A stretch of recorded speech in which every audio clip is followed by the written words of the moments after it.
성도 여러분, 행복한 안식일입니다. 이 저녁에 세상의 무거운 짐들을 다 내려놓고 하나님께서 주시는 생명의 그 말씀 앞에서 우리의 굳은 마음이 다 부드럽게 풀어지고 말씀을 통해서 삶의 변화가 시작되게 되기를 간절히 소망합니다. 오늘 우리가 함께 나눌 말씀의 제목은 아무리 잘 쌓아도 라고 하는 제목입니다.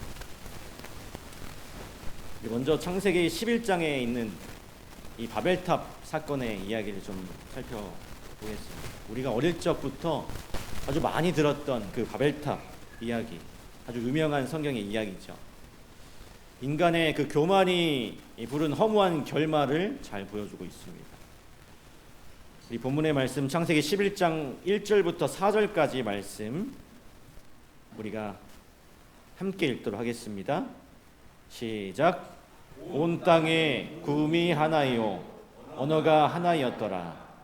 이에 그들이 동방으로 옮기다가 신할 평지를 만나 거기 거하고 서로 말하되 자 벽돌을 만들어 견고히 굽자 하고 이에 벽돌로 돌을 대신하며 역청으로 진흙을 대신하고 또 말하되 자 성과 대를 쌓아 대 꼭대기를 하늘에 닿게 하여 우리 이름을 내고 온 지면에 흩어짐을 면하자 하였더니, 우리가 이 유명한 바벨탑 사건을 통해서 죄가 창조 이후에 어떻게 번져나가는지 또 하나님의 심판이 어떻게 임하는지 보게 됩니다. 이 절망적인 상황 속에서 구원의 약속을 붙잡고 말씀을 신실하게 지키는 이들이 그 당시에도 분명히 있었습니다. 문제는 언제나 그 진실한 무리가 많았을까요? 적었을까요? 소수였다라고 하는 것이죠. 그래서 다수의 악이 세상을 지배하고 있었습니다. 결국 악이 온 세상을 물처럼 덮어버리고 말았고 또 노아의 가족만 남긴 채 멸망하고 있었습니다. 이제 기나긴 그 심판의 물이 마르고 이제 심판이 내려서 홍수가 나서 이제 심판의 그 물이 마르고 방주에서 내렸을 때 여러분 노아가 가장 먼저 했던 일이 무엇이었습니까? 제단을 쌓고 하나님께 예배를 드리는 일이었죠. 그 거대한 홍수에서 자신과 가족을 구원한 것은 자기가 땀을 흘려서 만든 방주가 아니었음을 이 모세는 잘 알고 있었어요. 오직 하나님의 전적인 능력이 그들을 구원했다라고 하는 사실을 알고 있었습니다. 나의 지혜와 나의 육신적인 어떤 능력이 아니라 오직 하나님께서 온전히 순종하며 나아가는 것만이 우리가 이 땅에서 안전할 수 있는 유일한 길이라고 하는 것입니다. 노아는 그 심판의 과정을 직접 겪으면서 그 절대적인 진리를 뼈저리게 깨닫게 되었습니다. 그런데 여러분 그 노아의 후손들 어떻게 되었습니까? 안타깝게도 그의 후손들이 어떻게 되었습니까? 그들은 이 노아의 굳건하고 순전했던 그 믿음을 자신들의 삶에 온전히 이어받지 못했어요. 세월이 흐르고 신앙의 본질은 점점 희미해져 갔습니다.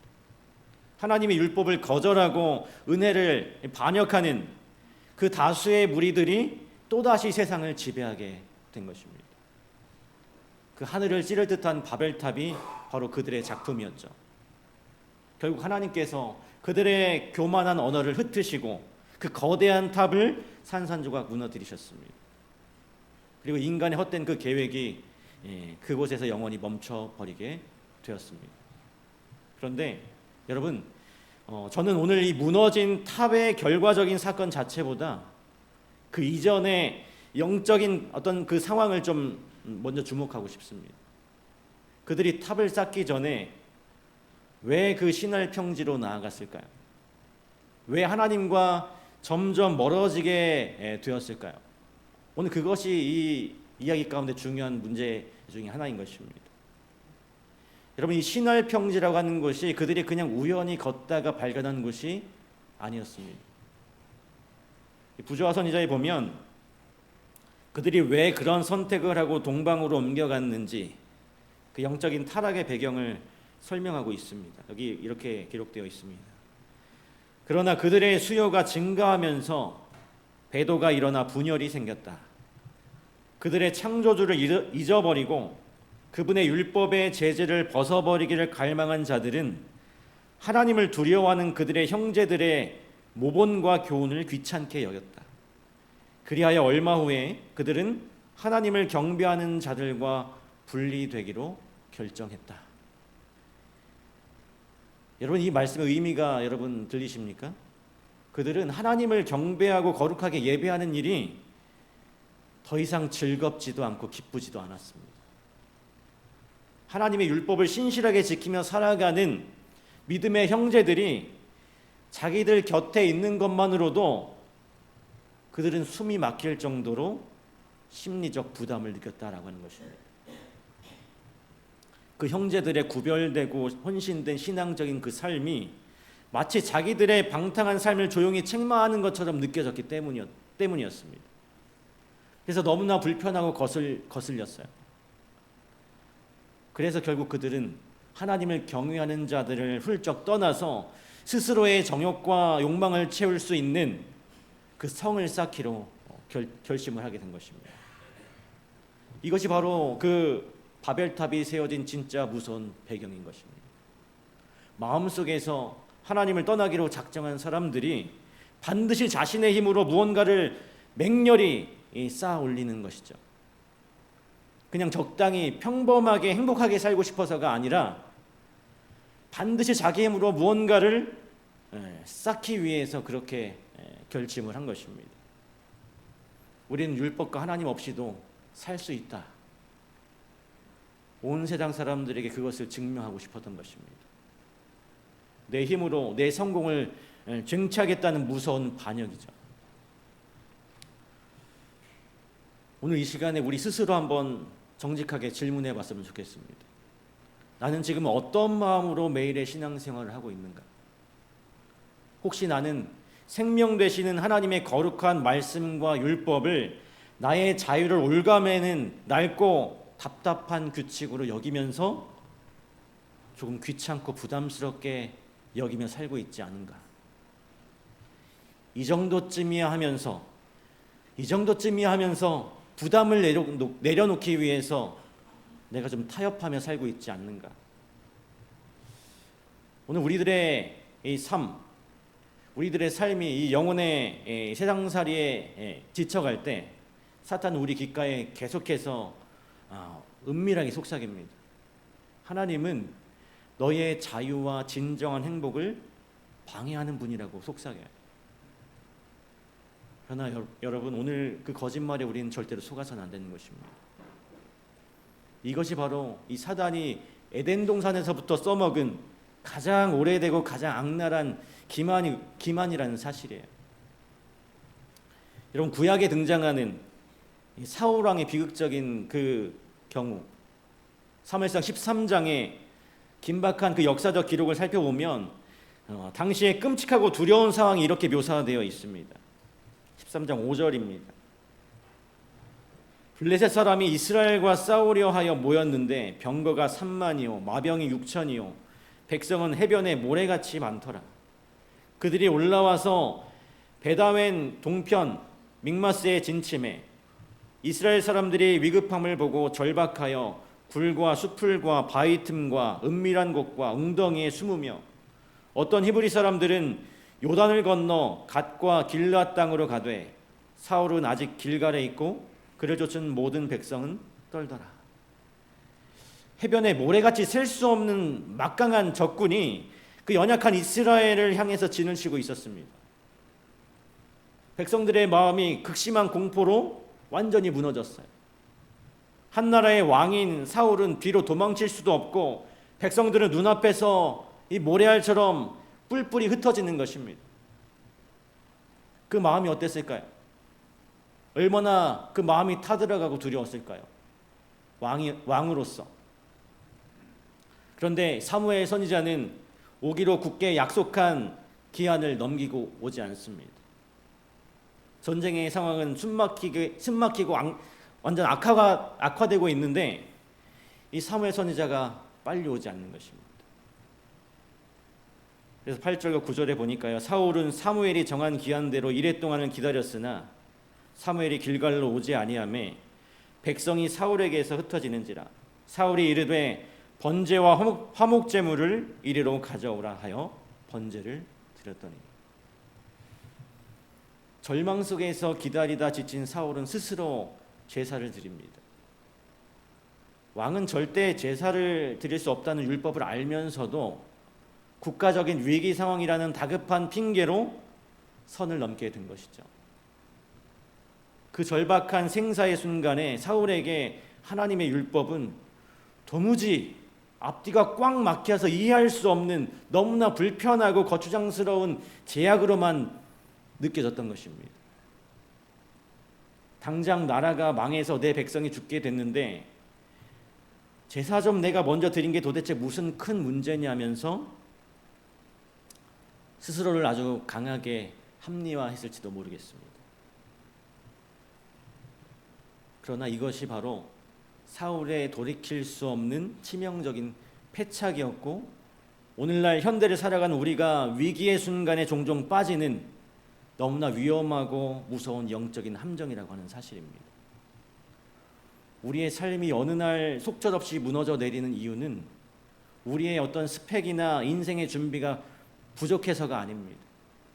바로 생명이신 하나님의 말씀을 내 삶에서 제쳐두었기 때문이죠. 하나님의 율법을 지키는 것을 무거운 짐으로 여기기 시작할 때 우리는 이미 영적으로 마음속 넓은 신할 평지 한가운데 서 있게 되는 것입니다. 그리고 하나님을 등지고 바벨탑을 쌓기 시작하는 것이죠. 여러분, 이제 바벨탑을 쌓았던 자들의 구체적인 두 가지 목적이 있는데요. 성경의 기록을 통해 조금 살펴보면 그들의 첫 번째 명확한 바벨탑을 쌓은 목적은 우리의 이름을 내자라고 하는 것이었습니다. 고대 근동의 그 오랜 문화와 역사적 배경을 깊이 살펴보면 이름이라는 것은 단순히 사람을 부르는 가벼운 호칭이 아니었습니다. 그것은 그 사람의 존재의 가치와 영광 자체를 의미했습니다. 우리의 위대한 이름을 온 세상에 널리 알리자라고 하는 그들의 외침이었던 것이죠. 그 외침은 스스로 영원히 기억되는 신과 같은 존재가 되겠다는 그런 선언인 것입니다. 아주 교만하고 끔찍한 선언이죠. 그래서 그들은 산에 있는 돌 대신에 진흙으로 벽돌을 굽기 시작합니다. 하나님이 창조하신 자연석은 다루기가 너무 힘들고 모양도 제각각이라 건축의 속도를 내기 힘들다라고 하는 것이죠. 효율성이 떨어지기 때문에 벽돌을 직접 동일하게 찍어내어서 빨리 성을 쌓으려고 하는 의도였던 것입니다. 그들은 자신들의 화려한 그 미래를 위해서 쉽고 편한 벽돌을 선택했어요. 가공하기 답답하고 힘든 그 하나님의 전통적인 방법 대신에 빠르고 효율적인 인간의 어떤 세련된 방법을 따르자라고 하는 것입니다. 이것이 바로 하나님을 내 삶에서 밀어내는 교묘한 우상 숭배가 되는 것이죠. 우리 부조화 선지자에서 그들의 이 거대한 토목공사의 진짜 목적을 아주 명확하게 지적하고 있습니다. 이 전체적인 사업은 이반자들의 이름을 높이고 후세 사람들의 마음을 하나님에게서 떠나게 하고 저들을 우상 숭배로 끌어들이기 위하여 계획되었다. 여러분, 오늘날 현대 사회가 성공이라는 이름으로 바벨탑을 높이 쌓아가는 그 방식도 과거의 그 창세기 시대의 그 타락한 모습과 정말 소름 돋게 똑같습니다. 우리는 성경의 원칙보다 세상의 빠르고 효율적인 성공 논리를 따라가고 있어요. 세상의 사람들은 안식일을 구별하지 않고 바쁘게 일하면서 자신의 커리어와 또 자신의 재산을 단단한 벽돌을 매일 구워서 채우려고 합니다. 하지만 우리는 주님의 그 날을 온전히 구별하면서 하나님의 방식을 고집하며 살아가고 있죠. 그러다 보니까 우리의 현실에서는 세상적으로 큰 손해를 보는 것 같을 때도 있습니다. 남들보다 뒤처지는 것 같고 내 신앙이 바보처럼 느껴질 때도 있는 것이죠. 우리의 정직한 그 수고가 세상의 속도를 따라가지 못할 때가 참 많이 있습니다. 반대로 하나님을 철저히 외면하고 자기 뜻대로 사는 저 사람들은 아무런 고난과 문제 없이 승승장구하며 잘 사는 것처럼 보이기도 해요. 그리고 그런 모습을 볼 때 우리의 연약한 마음은 심하게 흔들리고 상처를 받습니다. 여러분, 과거에 그 악한 제국들이 세상을 지배했던 기간 동안 하나님의 백성들은 절망적인 노예 생활을 묵묵히 견뎌야 했습니다. 그러나 히브리서 11장에 보면 그들의 빛나는 신앙을 이렇게 묘사하고 있어요. 히브리서 11장 13절입니다. 이 사람들은 다 믿음을 따라 죽었으며 약속을 받지 못하였으되 그것들을 멀리서 보고 환영하며 또 땅에서는 외국인과 나그네임을 증언하였으니. 하나님을 대항하는 이 악한 제국들이 세상을 호령하고 득세할 때 그들은 하나님의 약속이 당장 눈앞에 속히 이루어지지 않아도 나그네처럼 묵묵하게 그 믿음을 지키며 끝까지 그 세월을 살아냈습니다. 시편 73편을 눈물로 기록한 성소의 그 찬양 지휘자 아삽도 우리와 똑같은 그 뼈저린 영적인 깊은 고민과 갈등을 했어요. 나는 거의 넘어질 뻔하였고 나의 걸음이 미끄러질 뻔하였으니 이는 내가 악인의 형통함을 보고 오만한 자를 질투하였음이로다. 내가 어쩌면 이를 알까 하여 생각한즉 그것이 내게 심한 고통이 되었더니 하나님의 성소에 들어갈 때에야 그들의 종말을 내가 깨달았나이다. 불공평한 세상의 그 모순 앞에 극심한 고통을 겪었지만 그가 엎드려서 하나님의 거룩한 성소에 깊이 들어갈 때 그제야 비로소 이 악인들의 화려함 뒤에 감춰져 있는 허무한 그 종말을 깨닫게 되었습니다. 이 세상의 벽돌로 지은 그 집이 지금은 당장 화려해 보여도 하나님의 심판의 때가 이르면 반드시 비참하게 무너지게 되어 있다라고 하는 것이죠. 세상이 우리에게 쳐주는 그 환호와 박수는 그냥 그 순간에 없어질 안개와 같은 것입니다. 이 바벨탑을 쌓았던 그 당시 그들은 성을 높이 쌓아서 온 지면에 흩어짐을 면하자고 이렇게 외쳤습니다. 그들은 튼튼하게 구운 벽돌에 뜨거운 역청을 꼼꼼히 발랐어요. 비가 와도 물이 전혀 스며들지 않도록 완벽하게 방수 처리를 한 것입니다. 왜 그랬을까요? 이미 한번 물로 경험이 있었기 때문에. 이 역청은 원래 노아 방주의 그 방수 생명을 구원하기 위해서 그 방주의 방수를 위해서 쓰였던 재료였습니다. 너는 고페르 나무로 너를 위하여 방주를 만들되 그 안에 칸들을 막고 역청을 그 안팎에 칠하라. 하나님이 이 인류의 구원을 위해 은혜로 주셨던 그 방수제를 이제는 하나님을 대항하기 위한 불신앙의 도구로 사용하고 있는 것입니다. 다시는 물로 심판하지 않으시겠다고 하는 그 무지개의 약속을 완전히 불신한 것입니다. 그들은 무지개의 그 언약보다 자신들의 끈적한 역청을 더 믿었어요. 오늘날 불확실한 시대를 살아가는 우리에게도 이러한 역청들이 존재합니다. 넉넉한 돈과 든든한 직장과 자녀의 성공과 또 뭐 이런 것들은 우리를 안심하게 해주는 눈에 보이는 방수제이죠.